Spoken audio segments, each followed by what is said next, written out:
All right, I'm going to show you how easy it is to make kombucha. So step one is you want to boil 1 litre of water. Sorry, there's some noises coming over from my furry friend in the corner playing on my beanbag. Okay, so 1 litre of water, and then you want like 4 tea bags. So it can be black tea or green tea, and you can do a mix of the two. So you need 4 of those. I'm just trying to use up these old tea bags, so just chuck them all in. Do a little mixy mix. Then you need 1/2 cup of sugar.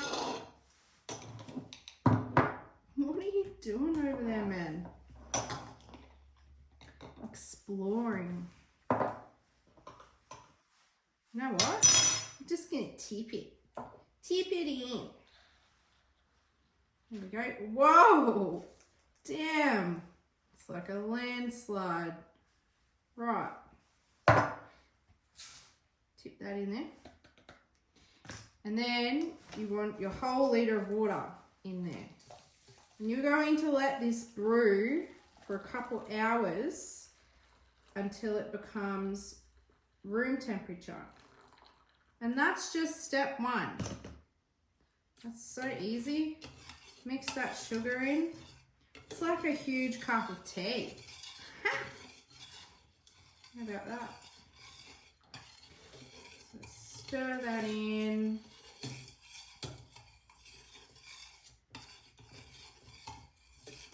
Mixy, mixy, mix. Now I'm just going to chuck a lid on this.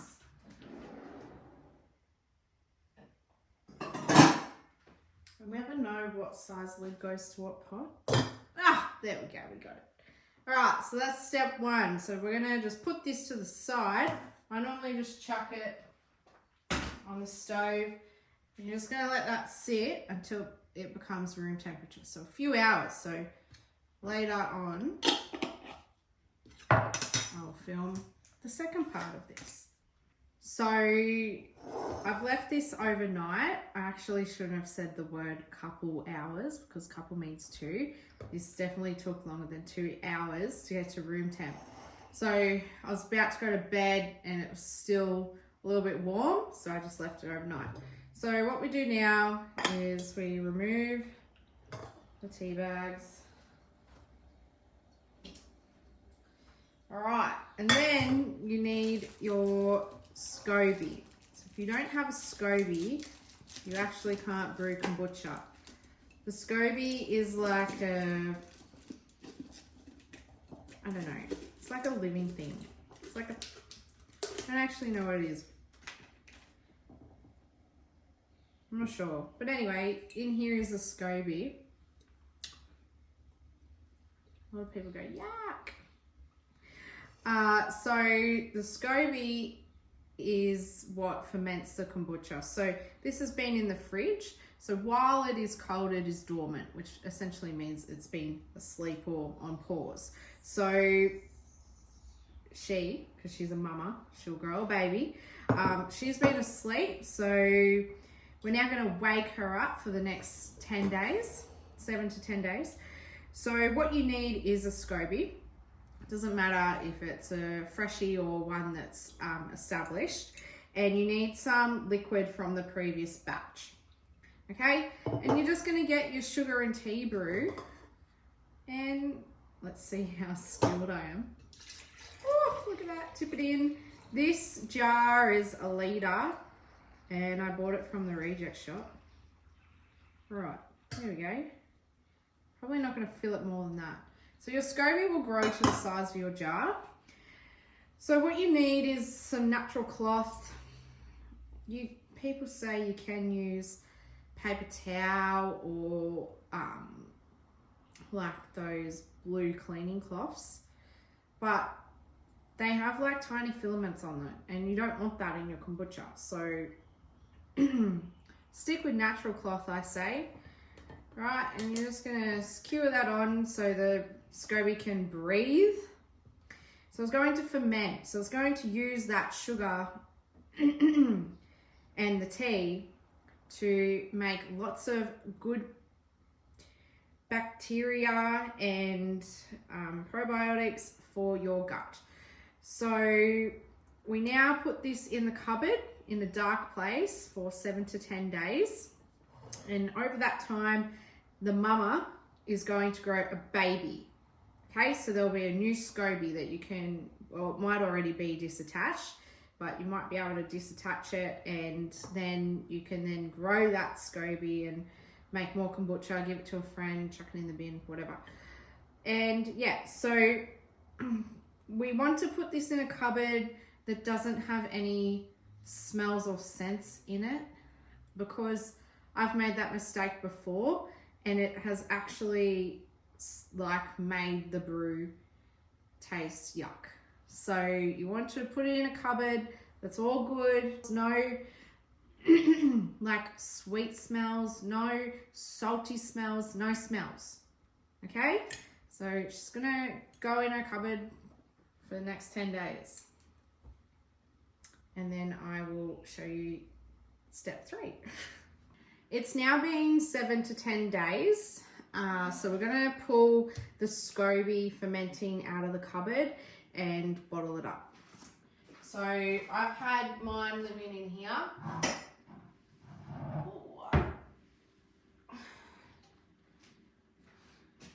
Okay, so she's had a great time. She's got a baby on top. So before I touch that, I need to wash my hands, because everything you touch should be sterile and clean, because you don't want any germs or unwanted bacteria thriving in your booch. So I'm just gonna wash my hands.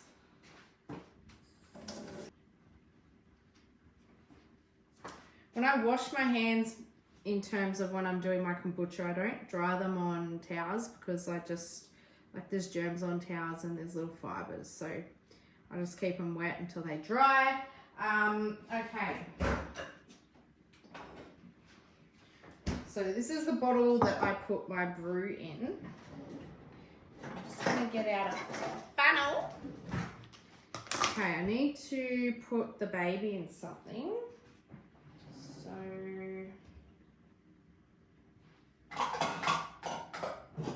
put the baby in here. Okay, so I don't have to disattach this baby. It's just grown on the top. It's a decent bub too. Wow. Oh no, it is attached. See that? It's attached. It's a really good one. Really good. Okay, so I'm just gonna plonk that bubby in there and tip some of this booch in there, and then that can go in the fridge. And I think I'm just going to give them away for free on Facebook. Okay, so now, man, this is always a struggle. Ugh. Smells good. I'll tip that in there.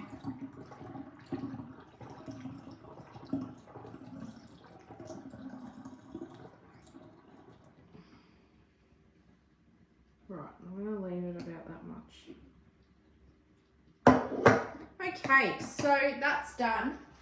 So this is my brew. So you don't want to have more than 30 mils of this, which is a shot glass, because it is very potent and it will probably upset your belly if you have more than that. So because it's so potent and concentrated, you only want to have a shot glass full of it.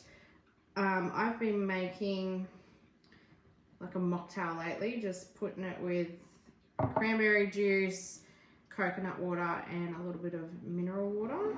It's been nice. So I'm just going to leave the mama in there and just whack this cover on her little house, and then just chuck her back in the fridge for her to go dormant. That really worked. Go dormant again, on pause and asleep, until I'm ready to brew some more. So once this starts to get low, I'll do some more. And then if you like, you can take it to a second ferment and make it flavoured. So how you do that is essentially what I just did. You separate the mama scoby from the brew, and then you get the brew, and again, you would, like, if I wanted to ferment this and make it flavoured even more, I'd probably just put that on top and tie the rubber band around it. But you can put like fruit or herbs in there, so you can chuck ginger in there, turmeric, strawberries, raspberries, mango, like peaches, and you just chuck it in there for another 7 days and it will flavour up the booch. And again, you just leave it, well, you can leave it out on the bench. You don't have to put it in the cupboard. So yeah, that's how you do the second ferment. But yeah, that's it. That's it. Danskis. Danskorinos. So that's how you make kombucha. And I'm just going to put another little tidbit in there. So if you have bok choy or pak choy and you have it for dinner, you can cut the bottom of it off. And I've just peeled the outer sides off, but this is just grown in the last few days. So you just chuck it in water, and then the bottom will start to grow roots. So there's tiny roots on there, but there's also more like little pak choys growing.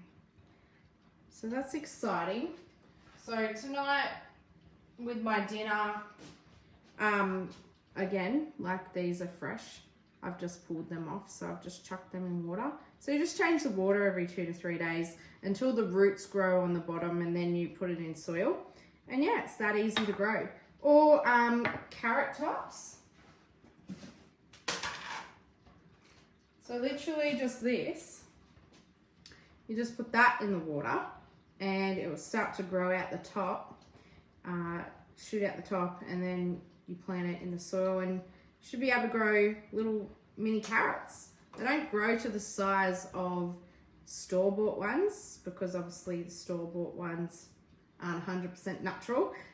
So yeah, you'll grow mini carrots. Or with potatoes, like if you've got potatoes that are a bit old and they're starting to grow roots, you just put them in the soil.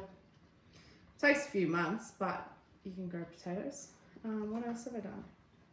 Grown an avocado tree from seed, and it's taller than me now.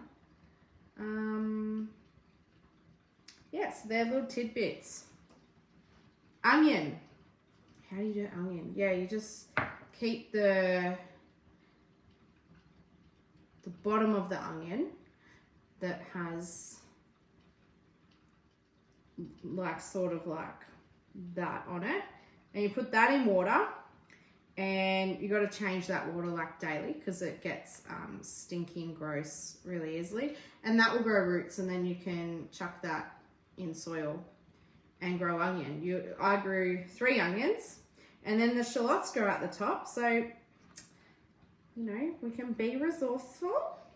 So yeah, that's just a little tip.